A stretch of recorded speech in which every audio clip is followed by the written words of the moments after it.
I want to talk to you about how to trim fees from your payment processing. Okay, I mean, fees can be really can be significant when you think about payment processing. So, to this conversation, I want to give you a few hacks, a few tricks, a few tips to actually trim fees from your payment processing, sort of the whole process, if you will.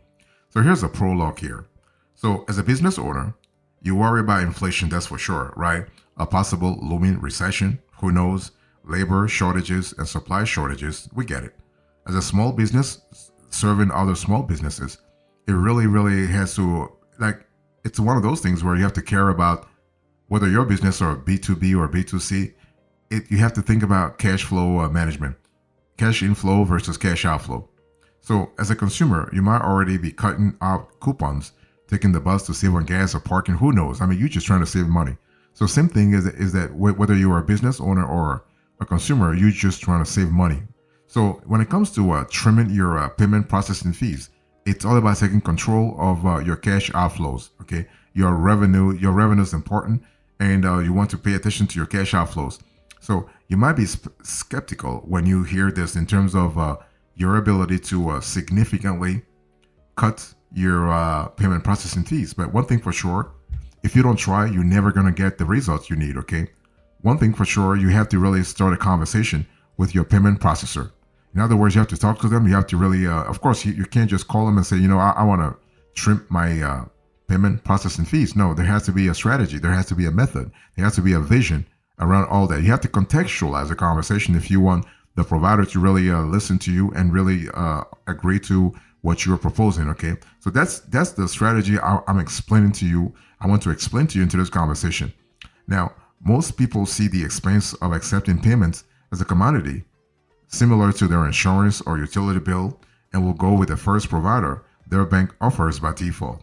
But I'm here to tell you today that after several months and years of research, that not all payment processors are the same, and where you can find significant savings, you are able you can find that if you are smart about the choice, but also you are smart about the negotiation process over time. So when it comes to trimming extra fees from your payment processing, let me give you a few tactics here, okay?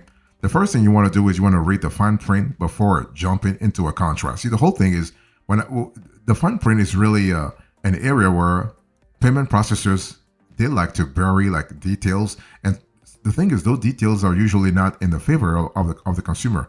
I'm not saying the payment processors are usually dishonest, but they are business owners. They are also businesses. They're trying to make money, right? I mean, they're looking for their interest. So you also want to look for your operational interest. So sometimes you can spot impending fees or hidden costs before signing your contract.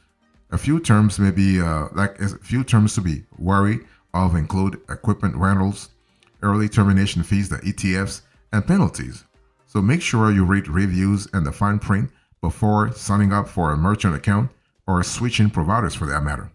If you are looking for a way out of a contract, understanding the terms and conditions is actually a good start to finding a way out penalty free, right? The whole thing is you do not want to pay like those crazy, very like crazy high ETFs. So no. Now, one thing I want to say here is that sometimes the contract can be a bunch of legalese, pretty complicated to understand. Like you have to have a JD or spend like 20 years at a law school to really understand what the contract really says. If this is your situation, you can let us know in the comment section. Okay, you can contact us and our team members will actually, we have lawyers on our team and we'll read your contract and we'll give you advice. Even better, you can just hire like a local lawyer, somebody who has experience with the kind of contract you have, and have that lawyer go through your contract. And that lawyer can really tell you where your contract is good at and where you should really worry about stuff. Okay. So first thing first, you want to read the fine print before jumping into a contract. If you want to trim extra fees from your payment processing, you have to know exactly what you're getting yourself into. And the thing is, payment processors actually sometimes they adapt the contract based on the geography, based also on the demographics, and sometimes also based on the timing. If they're doing a promo, maybe they they'll do a promo around Christmas, around the holiday season, or whatever. So make sure that whatever you have, whatever you're signing, is actually applicable across the board. If you want to trim extra fees from your payment processing, you need to keep an eye on your statement. See, when I speak about keeping an eye on your statement, it's all about actually being strict about your statement and really understanding every single fee that's on there, right? Don't trust payment processor to have your best interest at heart. No, I said this before. They are in business to make money, and unfortunately, making money might be sometimes detrimental to you. So in other words, they might not look for your interest. Not all payment processors are sort of courteous or polite or honest, whatever. No, this industry is like every other industry. You have good actors, you have bad actors. Okay, so you gotta keep an eye on your statement and look for those crazy, strange fees that you have no idea what they are. So if you're looking for ways to cut your processing costs, coming through your merchant statement can be a gold mine of hidden fees and overcharges. And your spotty senses might be telling you your bill seems high, and chances are this is not the first time or the last that your processor might have pulled a fast one on you. And it's one of those things where if you don't call them out, they are going to keep doing it, because again, they are in business to make money. They may not care about customer service in the let's say in the honest way, if you will. And one thing I want to say here also is that when you actually keep an eye on your statement, you have a clear idea about what specific fees you are paying and for what, right? It's one of those things where, let's say you have a large transaction volume, and at the end of the month, your processor is consolidating payments, and you have no idea what kind of pricing shenanigans the provider is playing. But so if you don't keep an eye on your statement, there is no way for you to know what kind of shenanigans they're playing. Okay, so even the good guys make mistakes. Maybe it is a mistake. Maybe it is an honest mistake. Maybe it's not like a shenanigan, but it's just an honest mistake. But even the mistake, you have to correct it. So you want to check in. You want to check in every now and then, so that you know exactly that your monthly totals are not really that crazy off. Okay. Ensure that you know what to look for when reviewing your statement, and get familiar with industry terminology that could be cloaking hidden charges.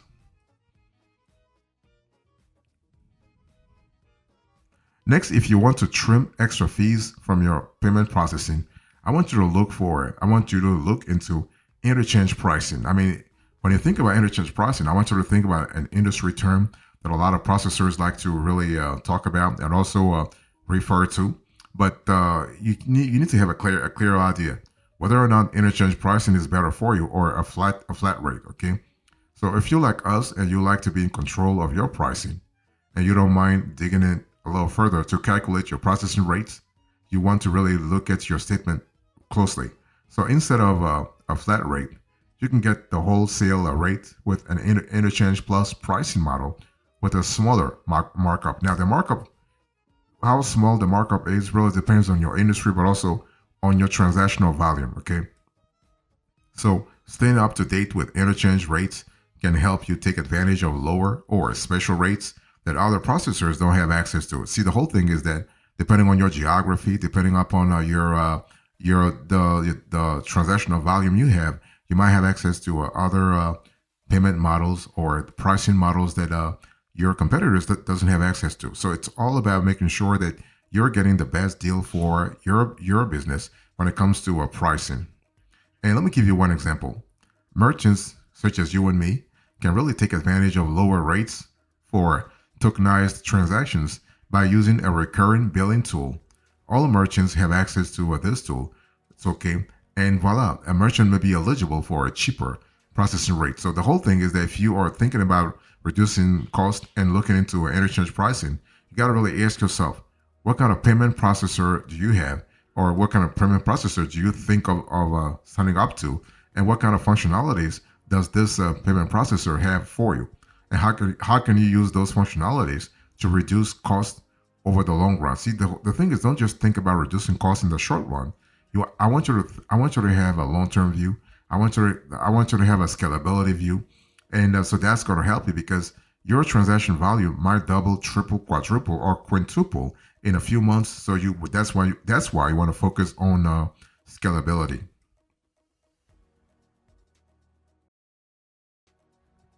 If you are looking to trim extra fees from your payment processing, I want you to really reconsider your options. Now, when I say reconsider your options, I'm not asking you to reinvent the wheel. Okay, it's one of those things where you got to really sit down and really brainstorm big time as to what you really want. What are the goals that your business wants to really achieve this year?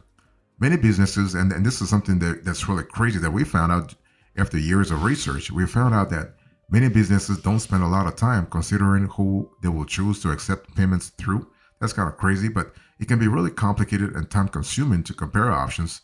Household names or the idea of simple pricing becomes very compelling, right? But one thing for sure, you have the possibility to ask us in the comments section, and we'll certainly help you sort of make that decision. But one thing I want to say here is that you have to understand that it never hurts to reevaluate your options.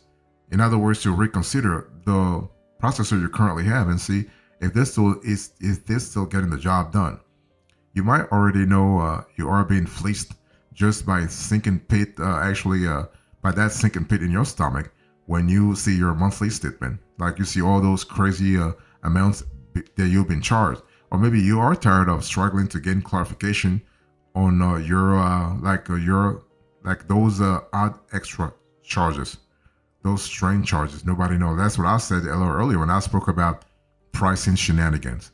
So aside from looking for an interchange plus pricing model, here are some core characteristics any decent payment processor should have. Okay, so take quality customer service and transparent pricing, for example. Okay, you want to really customer service is really key, because the last thing you want is to actually be on the phone if you have a problem and nobody is actually there to talk to you, and you have to send an email and wait for 24 hours for somebody to get back to you.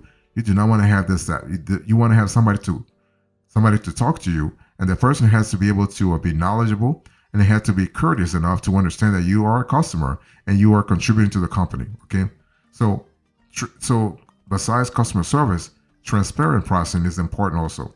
Transparent pricing means no monthly fee, which is at least of $15 on average. No device rentals. Why pay $30 or $45 a month for a year when a card reader could be $140 flat upfront? No quote unquote annual maintenance fee. You save up to $900 a year. Can you imagine that? $900 a year, or even from $900 all the way to $1,200. By the way, no PCI compliant fees. No extra fees like admin or batch settlement fees. No security fee. I mean, that should be standard. No, I mean, you do not want to have like people charging you for that. I mean, take Clover for instance. They charge you $16 to $20 a month for this in terms of security fee. That's crazy. But hey, listen, that's how they charge. Like they charge so many fees. So if you are looking for more tips on how to choose a payment processor for your business, you want to really maybe ask us in the comment section, and we'll certainly get back to you. We'll certainly explain to you how to really go more granular here.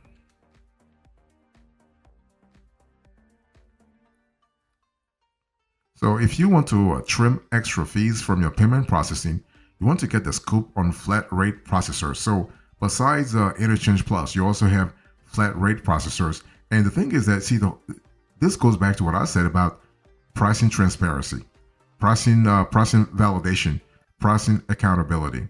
So know where to spot signs of fishy behavior and where you can save, right? You got to really have a clear idea, because this has a direct impact on your cash inflows and cash outflows.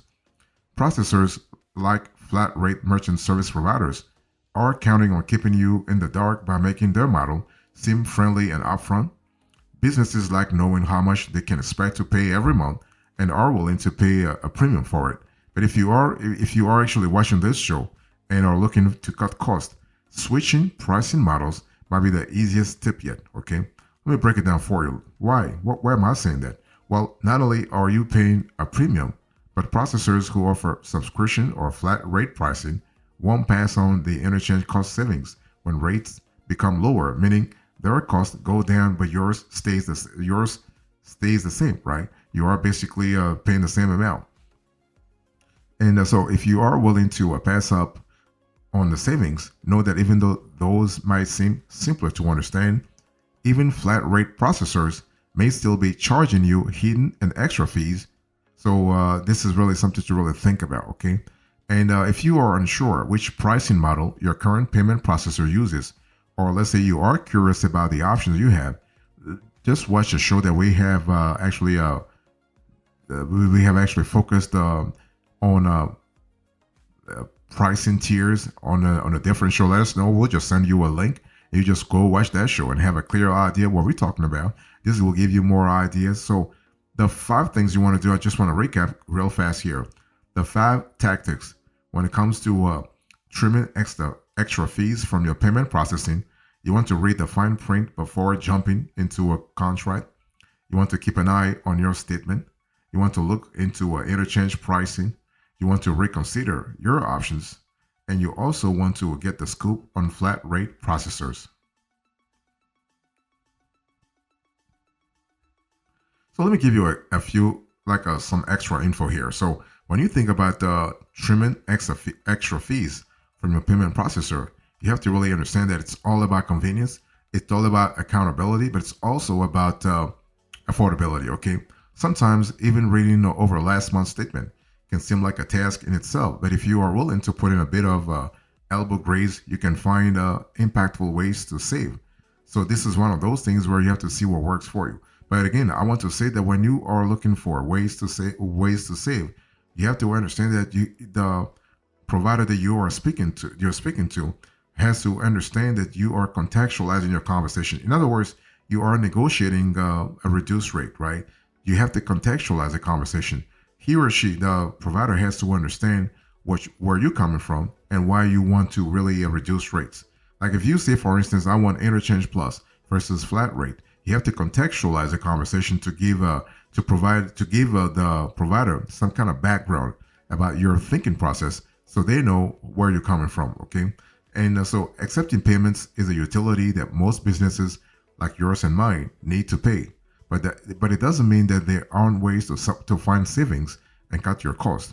So unlike most things these days, you are able to find an affordable solution for your business if you are willing to do a little bit of the homework. In other words, do some research, do some due diligence, and see where you can save money. It's all about looking for ways to save money, not only in the short run, but also in the long run. One thing I want to say also here is that you have the possibility to get things done real fast. But it's all about doing the research, maybe 1 or 2 days or 1 or 2 weeks, really digging deep into your statement and see where you can save money, okay? But this requires some initial work. But once you pass the initial work, you are good to go.